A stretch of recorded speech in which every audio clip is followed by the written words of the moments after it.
በአውሮፓውያን ዘመን አቆጣጠር በ2001 የጸደይ ወራት መምጣቱን ተከትሎ በክረምቱ የረገፉት ቅጠሎች ሲለመልሙ የምድር ሳር አረንጓዴ ምንጣፍ ሲለብስ ቀመሩን ጠብቆ የአምላክ ድንቅ ስራውን የሚገለጥበት ቅዝቃዜ ወራት አልቆ ሞቃቱ አየር ስፍራው ላይ የሚነግስበት ወቅት ቅዳሴ የናፈቀን የመቅደሱ ዕጣን መዓዛ ውል ያለብን የአባቶች ቡራኬ እግዚአብሔር ይፍታ ቃል የራበን 7 ወንድምና እህቶች ከችነር በሚገኝ አንድ ቲም ሆርተን ሻይ ቤት ተገናኘን። ነዋሪነታችን በክችነር ሆኖ ለቤተ ክርስቲያን አገልግሎት ወደ ቶሮንቶ መንበረ ብርሃን ቅድስት ማርያም እየተመላለስን አልፎ አልፎ የምናስቀድስ ባለተስፎች ትንሽ መነሻ ወደ ታላቅ ዘመን መድረሻ ምዕራፍ ዛሬ ለደረስንበት ጅማሬ ጉዞ ጥንስስ በእምነትና በመጽናናት የተደረገ መንገድ ነው። በዛሬ እንዳለ የምንመለከተው የኪዳነ ምሕረት ቤተ ክርስቲያን ታሪክ መወደስ መጀመሪያው እምነት ከግብፅ ወጥቶ ወደ እስራኤል የተስፋ መንገድ ጉዞ እንደሚመስል በሥራ መንፈሳዊ ትግነት የተገነባ ነው። ዛሬ ያንን እውነታ፣ ያንን መንገድ፣ ያንን መሻት ከመጀመሪያው ቀን እስከ ዛሬ እንዴት እንደተሳካ ትንሽ ናቸው ሳትሉ የአምላክን ቸርነት እንድንመሰክር ፍቀዱልን። የመንፈሳዊ መንገድ ረቂቅ ሕይወት በሚነገር እምነት በታመነ ውህድነት በልብ የተነሳ ቃል ማንም መሃል ሳይኖር የመንገዳችን መሪ እምነት ተስፋና ፍቅር አድርገን ጀመርን። ከአባቶቻችን የወረስናት በክርስቶስ ደሙ ወደ መሰረታት ተዋህዶ ኦርቶዶክስን ማየትና መናፈቅ መታገሻችን፣ መሻታችን እምነትና የቤተ ክርስቲያን ፍቅር ነበረ። የተጀመረው አዲስ የክችነር መንፈሳዊ ጉዞ መንገድ ዛሬ የትውልድ ቅርስ ሆኖ አምላካችን በእኛ መካከል ተገኝቶ አበረታን። በስሜ 1 2 ሆናችሁ ብትሰበሰቡ እኔ በመካከላችሁ እገኛለሁ ባለው ዘላለማዊ ቃል መሰረት ዛሬ ያለንን ምሕረት ቀድሞ ተናግሮ በመስቀል የተፈጸመ ወደፊትም ሁልጊዜ በደስታ እንደሚናገር አምነን የፊተኞቻችንን የመንበረ ብርሃን ቅድስተ ማርያም ምዕመናንን አርአያ አድርገን በምሕረቱ ጥላ ስር ልንኖር ለትውልዱ እንተርፍ ዘንድ በእምነት እንድንጠነክር እምነትን ሰንቀን ፍቅር እንድናፈራ ተዘጋጀን። በዚያች ቲም ሆርተን ቁም ነገር ተወያየን። ልጆቻችንን እንዴት በመንፈሳዊ ቃል እናሳድግ፣ ሕይወታችንን መሻታችንን እንዴት እናጎልብት የሚል ጽኑ መሻት ነበር የተነጋገርነው። በምዕራቡ ዓለም የተስፋፋውን ስደት አንድ አካል ነንና በተከለሰው የባህልና እምነት ውስጥ እምነታችንን ሳንለቅ እኛም አንድ ቀን እንደ መንበረ ብርሃን ቅድስት ማርያም ምዕመናን እንዴት በክችነር ቤተ ክርስቲያን ልንጀምር፣ ልንሰግድ፣ ልንጸልይ እንችላለን ነበር ጥያቄው። ይህ የወንድማችን ጥያቄ የማትረሳ ነበረች። የሐሳብ የሁላችን ሆኖ ቀረበ። እነዚህ ቃላት በመንፈሳዊ ታሪካችን ላይ የመጀመሪያ ምዕራፍ የቆምንበትም ሆነ የመጀመሪያው ቀስተ ደመና መንገድ የእምነት ቃል ኪዳን የተፈረመበት ዘመን ትኩረታችን አንደኛ የጸሎት ቦታ ማግኘት ነበር። እንዲያውም በቅድሚያ የእምነት እንቅስቃሴውን መነጋገር ጀመርን። እርስ በርስ መደጋገፍ በጊዜ መስጠት ተጀመረ። ይህ የነበረው ማህበረሰቡ በእምነት ተጠቃሚ ብቻ ሳይሆን በስራ ደግሞ ተሳታፊ እንደሆነ ምልክት ነበር። እየተበረታታን በመጣነው ዘመን ከጊዜ ወደ ጊዜ እያደግን መጣን። መዝሙር፣ መጽሐፍ ቅዱስ ንባብ፣ ትምህርት፣ ጸሎት የማይቀሩ ነበሩ። የአባቶች መንፈሳዊ ምክር፣ የመምህራን ትምህርትና የቤተ ክርስቲያን መሰረት መመሪያዎችን ሆኑ። ውይይታችን ለፍሬ እንዲያበቃ ጸልየን ስራ ተመዳደብን። በሳምንቱ እግዚአብሔር ሰምቶን ያለምንም ክፍያ በ55 ድሪፍት ሮድ የሚገኝ የቅዱስ ማርቆስ ካቶሊክ ቤተክርስቲያን ሄደን አናገርናቸው። ቄስ ቢልትሩዝም እሳቸውን በጥሩ ሁኔታ ተቀበሉን። ወላዲተ አምላክ ቀድማን ገብታ ኖሮ ቦታ የማግኘት ስራው ተጠናቀቀ። ከቶ እሷን አምኖ ያፈረ ማን አለ?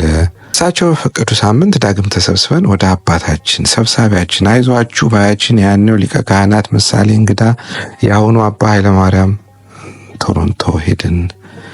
ከዊኒፔግ፣ ካልጋሪ፣ ቫንኮቨር፣ ኦታዋ ሁሉን እንዳመሉ ይዘው የሚተጉት እኚህን አባት ስናገኛቸው ከፊታቸው የሚታየው የአባትነት ሞገስ ድንቅ ነበር። ያሰብነውን አወያየናቸው። ከተቀመጡበት ወንበር ተነስተው በፍቅር ሁላችንም አቅፈው መስቀል አሳልመው ባረኩን። አይዟችሁ የሰራችሁት ዛሬ ካህን የሚሰራውን ነው፣ እኔ እስከ መጨረሻችሁ አጠገባችሁ ነኝ ብለው አጽናንተው ሁላችንም በደስታ አስለቅሰው ሸኙን። ሰርተው አጽናንተው የማይደክሙ የካናዳ ኦርቶዶክስ ተዋሕዶ እምነት መሰረት ማዕዘን ራስ የማይሰለችው ብርቱ አባት ጁላይ 28 2001 የቅዱስ ማርቆስን የካቶሊክ ቤተክርስቲያን ትንሽ መጋረጃ ሰርተን ስዕለ አድኖ አዘጋጅተን አባታችንን ሊቀ ካህናትን ያኔውን አባ ኪሮስ የአሁኑን ብፁዕ አቡነ ዲሜጥሮስን ወደ ክችነር ጋበዝናቸው። አባቶቻችን እዚህ ሲደርሱ ከጠበቁት ምዕመን ቁጥር በላይ እና በዝግጅቱ ተደስተው የወንጌል መጽናናትን ምስራቹን አስተምረው በዚያች ዕለት የቅዱስ ጽላቱን ስያሜ ሕፃናት ጠርተው ዕጣ እንዲወጣ ተደርጎ የእመቤታችን የቅድስት ኪዳነ ምሕረት ስም በመውጣቱ እነሆ ኪዳነ ምሕረት ተባለን። ከዚያች ዕለት ጀምሮ በየወሩ የኪዳነ ምሕረት ቅዳሜ ወሩን ጠብቆ ከቶሮንቶ እየተመላለሱ በልጆቻችን አንደበት አሜን አሜን የሚሉትን ቅዳሴው ተጀመረ። በሥርዓተ ቤተ ክርስቲያን ጋብቻዎች ተፈጸሙ።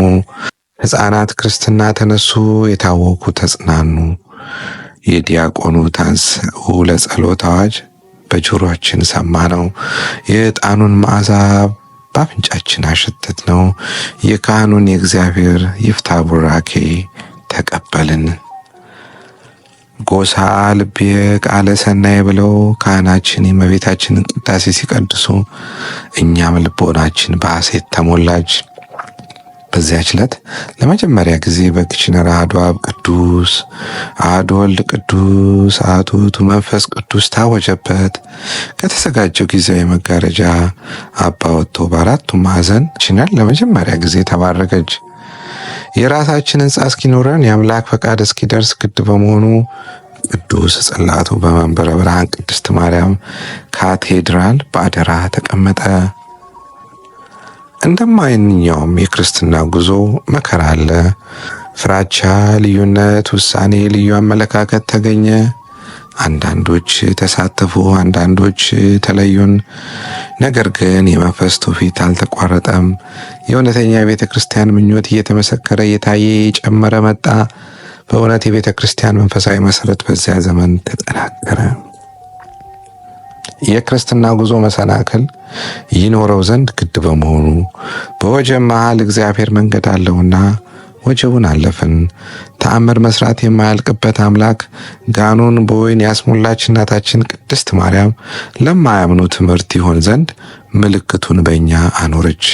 በድካማችን ሞልታ 1248 ክራምፕ ሮድ የሚገኘው ሕንፃ ከነ ሜዳው ገዛን ማለት ተአምሯን ስለሚሸፈን ሰጠችን። በፈረንጆች ማርች 2016 ሕንፃውን ተረክበን አያሌ ስራ ቢኖረውም የመንበረ ብርሃን አባቶች፣ ካህናት፣ ባለሙያ ኢንጂነሮች፣ ኤሌክትሪሻኖች፣ ወንድሞች፣ እህቶች በአውቶቡስ እየተመላለሱ እየመጡ ዳግማዊትን እንጦጦ አስመሰሏት። ኦገስት 25 2016 እንደ ቤተ ክርስቲያናችን ደንብና ስርዓት ሕንፃው ተባርኮ በአደራ ለ14 ዓመታት በመንበረ ብርሃን ቅድስት ማርያም ካቴድራል የተቀመጠችው ኪዳነ ምሕረት ጽላት በ1248 ክራምፕ ሮድ ቦታዋ ገባች። በቤተ ክርስቲያን መገኘት በኋላ አገልግሎቱ ሲጀመር በእግዚአብሔር ታላቅ ቸርነት ከ2017 አባታችን መላከ ብርሃናት ቆሞስ አባ ፍሬ ሰባት በቋሚነት ተመደቡልን። ከሕፃናት ጀምሮ የማይቋረጥ መንፈሳዊ አገልግሎት ሰፋ። በዚህ ዘመን እጅግ ብዙ ሰዎች የደብረ ሲና ቤተ ክርስቲያን የእግዚአብሔር ቸርነትን በመሻት እዚህ በማረፍ በጸበል በሱባኤ መቆየትን መረጡ። በአንድ ክፍል የተጀመረው የጸበል አገልግሎት ክረምቱ ወራት መጥቶ መሬቱ በቅዝቃዜ በርዶ እስኪሸፈን ድረስ ያለማቋረጥ ቀጥሎ 3 ክፍል እስኪሰራ ድረስ ታምራቱ የእመቤታችንን በረከት ታፈሰባት። ለእንግዳ ማረፊያ 1 ትሬለር አልበቃ ብሎ 2 አረግን። እሱም ቢያንስ የካምፒንግ ድንኳን ጨምረን የእመቤታችንን ጸጋ ሞልቶ ተትረፈረፈ። ከቶ እሷን ለመኖ ማን አጥቶ ያውቃል? እሷ በር ሄዶ ማን አፍሮ ይመለሳል? ትሬለሮች ዘላቂ አልሆኑም። ሰው ሰራሽ ወግ በብዙ ዘርፍ ታገለን። ከእግዚአብሔር ታግሎ ያሸነፈ የለም። እንደውም የተሻለውን እንድንሰራ ተነሳን። ያኔ ስንጀምር ትንሽ ነበር። አሁን እናንተን አግኝተን ሺህ ሆነናል። ኑ ለሚያለቅሱ እናቶች መጸለያ እናዘጋጅ። ኑ ቅብጥብጥ ያሉብን ልጆቻችንን መምከሪያ እንስራ። ኑ በስጋዊ ደዌ ለሚሰቃዩ ቤተሰቦቻችን ተስፋ የሚያገኙበትን ስፍራ እንደልድል። የመንፈሳዊ ጉዟችን ከ2001 ጀምሮ እስካሁን ድረስ በተለያዩ እድገት ፍሬ እያፈራ እዚህ ደርሷል። እንዲህ የተጀመረው ጉዞ ዛሬ ምዕመናንን ለጸበል የሚያርፉበት፣ ለጽሞና ጸሎት የሚናፍቁባት ሆናለች። ስንቶች አልቅሰው መጥተው እልል ብለው በረከት ተሞልተው ሄዱ። እኛም እናስባለን፣ አምላክም እንደሚፈጽመው ጥርጣሬ የለንም። አሁን ያሰብነው ከጀመርነው ካገኘነው ኢምንት ነው። ሁለገብ አዳራሹን ሰርተን ለሱባኤ የሚመጡት እንግዶች ያርፉበታል፣ ልጆች ይማሩበታል። አሳሳቢ የሆነው የአዲሱን ወጣት ትውልድ ሰርበ ብዙ በሆነው መፍትሄ እግዚአብሔር እናጠልበታለን። እሱ ሲያልቅ ቤተ ክርስቲያንን አስፍተን በሰዓታቱ ማህሌቱን፣ ቅዳሴውን በባዕድ ሀገር እናጌጥበታለን። የወረቀቱ ስራ ተጠናቋል። የቀረን መሰረት መጣል ነው። ሁሌም በመሻታችን ያልተለየን እግዚአብሔርም እንዲያከናውንልን በጸሎታችሁ አትርሱን። ሆህተ ብርሃን ደብረ ሲና ኪዳነ ምሕረት 1248 ክራምፕ ሮድ ብራስሎ ኦንታሪዮ ካናዳ